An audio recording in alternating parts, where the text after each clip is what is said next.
everybody. This is my space. Okay, my unit is a 36-foot Montego Bay by KZ.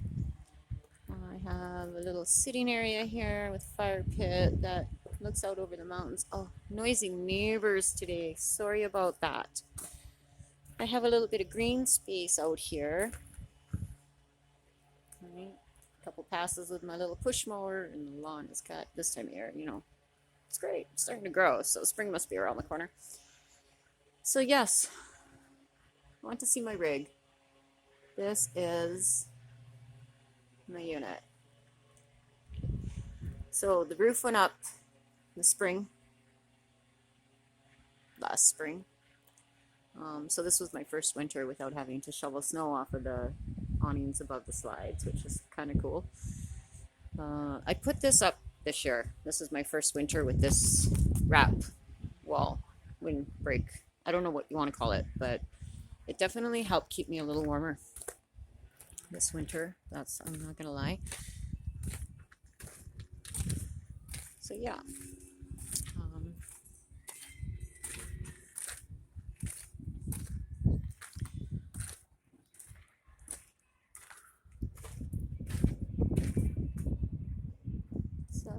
Two slides on this side and one on the other. It's, like I said, 36. My access panel to get to my propane tank and my plumbing, like my water drains. That's my water, the black box, buried water line, and then of course wrapped sewer line. Pulls for my tank beds, propane tank. Like I said, this wrap is my first winter with it, and originally I thought that I would just take it down and put it up, take it down and put it up, but now I'm not so sure at this point what I'm gonna do. I might just leave it. It was a lot of work, and I do live alone. I mean, my parents' place is back there. They're in their 80s, and I kind of look out for them. So, yeah. So this is where I'm stationed at the moment. I've been here for 3 years, and I love my RV. I love living in my RV. I love that I fit well in my RV. And like I said, it's just me. So, oof. The sun is shining, but it's still a little chilly, because it's wintertime. Come on in. Welcome to my humble abode. Excuse me while I take off my boots. Good. Okay, so you walk into the kitchen. Oh, sorry, a little chill, shivers. The fridge and pantry and all that goes to the stove, microwave, sink. Okay, then you come in and you have your dining room. And of course your living area. Now, I have my chairs out from the slide at the moment because I have my own home gym. Yeah, took a little bit. I mean, when I first got it, it was outside under the gooseneck. And then the temperatures dropped. And getting on that thing in the morning was a little less appealing with the temperature drop. So I thought, well, I got to do something. So I just wiggled and jiggled some things around in here, and I brought it in, and you know what? It's tight, but it works. Nothing is being restricted or pulled away from it. So obviously it works. Okay, so you come through the pass-through, or the washroom area, right? The shower and the sink. And then you have your stool room, they call it. Okay, I do have hookups for a washer and dryer. I do not have one at the moment, or as of yet, I guess. I haven't found one for the right price. That, RV one. They're way too pricey brand new. It's crazy. Anyhow, closet space. Fair amount. right? Queen size bed. And yeah, so this is my unit. I've lived here for 3 years now.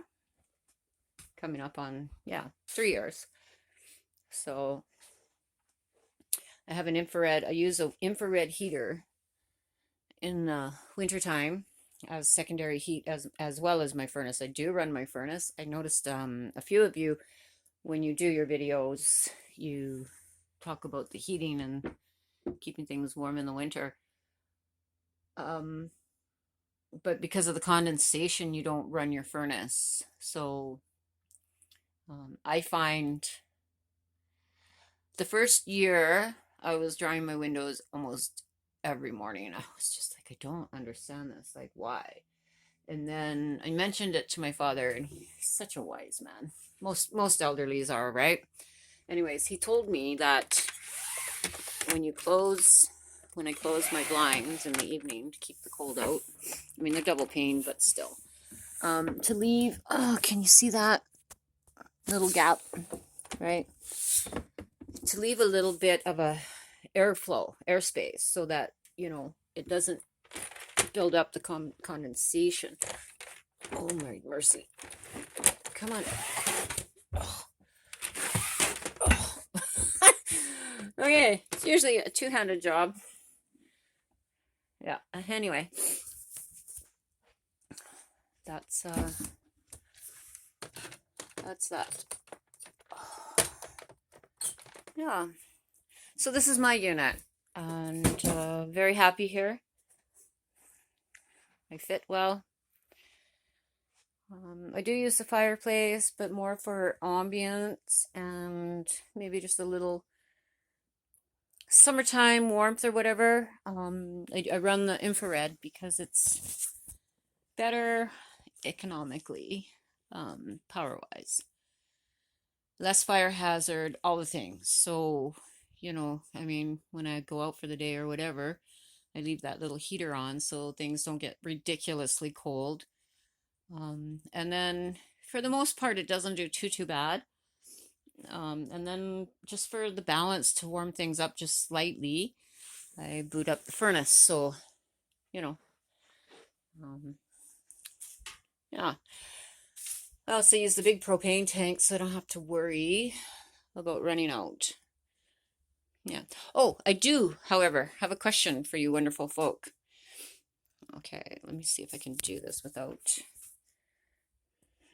Okay, the window and the door. Sometimes I get a southerly side rain, like a really windy day, side rain. And my window, water will run under here, coming out, down the door and puddle on the floor, which, we all know RVs and water do not mix. So, has anybody else experienced this with sideways rain? 1. 2, if you do, how did you fix it if you did fix it? Is it caulking around the window? Is it coming in at the top of the door? You know, I mean, I know it doesn't rain sideways all the time, but sometimes here it does. And those sometimes is all it takes to ruin a floor, right? So, yeah, because it'll just run down and then it comes out along here, through here, and soaks this area, right? And down here. And I don't... My first trailer I bought had a lot of water damage, and I do not want to go through that again at all. Okay, so this is my space. I have to do an intro video because I don't have a flippy bit on my camera to turn around to speak to you directly. I suppose I could do this, but now I don't know if we're actually looking at each other or what, or it's a new phone. Anyway, thank you for the community, for being here, for allowing weird people like me to just randomly show up and join. Yeah. So I'm excited for the future with this community and advice and just funness. Thanks, guys. Have a good day.